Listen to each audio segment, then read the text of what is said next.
Dikisahkan, seorang penduduk Madinah berusia 37 tahun telah menikah dan mempunyai beberapa orang anak. Ia termasuk orang yang suka lalai dan sering berbuat dosa besar, jarang menjalankan sholat kecuali sewaktu-waktu saja, atau karena tidak enak dilihat orang lain. Penyebabnya tidak lain karena ia bergaul akrab dengan orang-orang jahat dan para dukun. Tanpa ia sadari, setan setia menemaninya dalam banyak kesempatan. Ia bercerita, mengisahkan tentang riwayat hidupnya. Saya memiliki anak laki-laki berusia 7 tahun, bernama Marwan. Ia bisu dan tuli. Ia dididik ibunya, seorang wanita sholihah dan kuat imannya. Suatu hari, setelah adzan maghrib, saya berada di rumah bersama anak saya. Saat saya sedang merencanakan di mana berkumpul bersama teman-teman nanti malam, tiba-tiba saya dikejutkan oleh anak saya.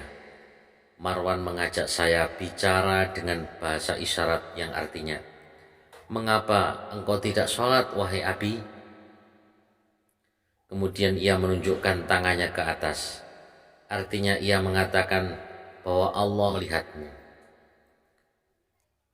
Terkadang anak saya melihat saya sedang berbuat dosa, maka saya kagum kepadanya yang menakut-nakuti saya dengan ancaman Allah. Anak saya lalu menangis di depan saya, maka saya berusaha untuk merangkulnya, tapi ia lari dariku. Tak berapa lama, ia pergi ke kamar mandi untuk berwudu. Meskipun belum sempurna wudunya, tapi ia belajar dari ibunya yang juga hafal Al-Quran. Ia selalu menasihati saya, tapi belum juga membawa faidah. Kemudian Marwan yang bisu dan tuli itu masuk lagi menemui saya dan memberi isyarat agar saya menunggu sebentar. Lalu ia sholat maghrib di hadapan saya. Setelah selesai, ia bangkit dan mengambil mushaf Al-Quran, membukanya dengan cepat dan menunjukkan jarinya ke sebuah ayat. يا أبت إني أخاف أن يمسك عذاب من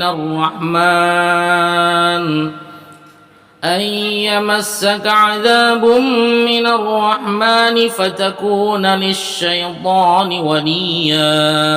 Yang artinya, "Wahai bapakku, sesungguhnya aku khawatir bahwa kamu akan ditimpa azab dari Allah yang Maha Pemurah, maka kamu menjadi kawan bagi setan." Kemudian ia menangis dengan kerasnya. Saya pun ikut menangis bersamanya. Anak saya ini yang mengusap air mata saya. Kemudian ia mencium kepala dan tangan saya. Setelah itu berbicara kepada saya dengan bahasa isyarat yang artinya, "Sholatlah wahai ayahku sebelum ayah ditanam dalam kubur dan sebelum datangnya azab." Demi Allah, saat itu saya merasakan suatu ketakutan yang luar biasa. Segera saya nyalakan semua lampu rumah. Anak saya Marwan mengikutiku dari ruangan satu ke ruangan yang lain sambil memperhatikan saya dengan aneh. Kemudian ia berkata kepadaku dengan bahasa isyarat, "Tinggalkan urusan lampu, mari kita ke Masjid Nabawi." Saya katakan kepadanya, "Biar kita ke masjid dekat rumah saja." Tetapi anak saya bersikeras meminta saya mengantarkannya ke Masjid Nabawi. Akhirnya saya mengalah. Kami berangkat ke Masjid Nabawi dalam keadaan takut, dan Marwan selalu memandang saya. Kami masuk menuju Raudhah. Saat itu Raudhah penuh dengan manusia. Tidak lama datang waktu iqamat untuk sholat isya. Saat itu imam membaca, يا أيها الذين آمنوا لا تتبعوا خطوات الشيطان ومن يتبع خطوات الشيطان فإنه يأمر بالفحشاء والمنكر ولولا فضل الله عليكم ورحمته ما زكى منكم من أحد أبدا ولكن الله يزكي من يشاء والله سميع عليم. Hai orang-orang yang beriman, janganlah kamu mengikuti langkah-langkah setan. Barang siapa yang mengikuti langkah-langkah setan, maka sesungguhnya setan itu menyuruh mengerjakan perbuatan keji dan mungkar. Sekiranya tidaklah karena karunia Allah dan rahmatnya kepada kamu sekalian, niscaya tidak seorang pun bersih dari perbuatan-perbuatan keji dan mungkar itu selama-lamanya.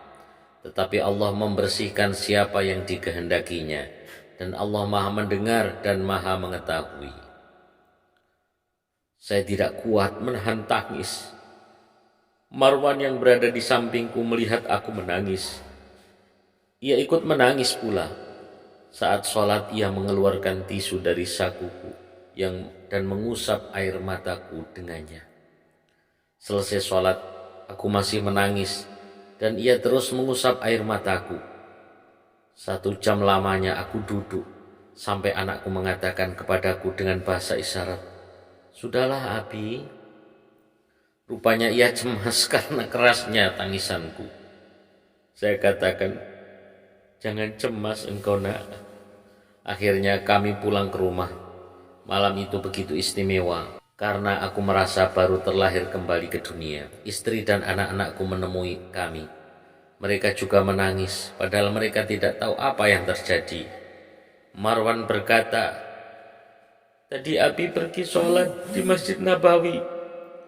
Istriku senang mendapatkan berita tersebut dari Marwan yang merupakan buah dari didikannya yang baik. Saya ceritakan kepadanya apa yang terjadi antara saya dengan Marwan. Saya katakan, "Saya bertanya kepadamu dengan menyebut nama Allah. Apakah kamu yang mengajarkannya untuk membuka mushaf Al-Quran dan menunjukkannya kepada saya?" Istriku bersumpah dengan nama Allah sebanyak 3 kali bahwa ia tidak mengajarinya. Kemudian ia berkata, "Bersyukurlah kepada Allah atas hidayah ini." Malam itu adalah malam yang terindah dalam hidup saya. Sekarang alhamdulillah, saya selalu sholat berjamaah di masjid dan telah meninggalkan teman-teman yang buruk semuanya. Saya merasakan manisnya iman dan merasakan kebahagiaan dalam hidup. Suasana dalam rumah tangga harmonis, penuh dengan cinta dan kasih sayang. Khususnya kepada Marwan, saya sangat cinta kepadanya karena telah berjasa menjadi penyebab saya mendapatkan hidayah. Hadanallahu wa iyyakum ajma'in.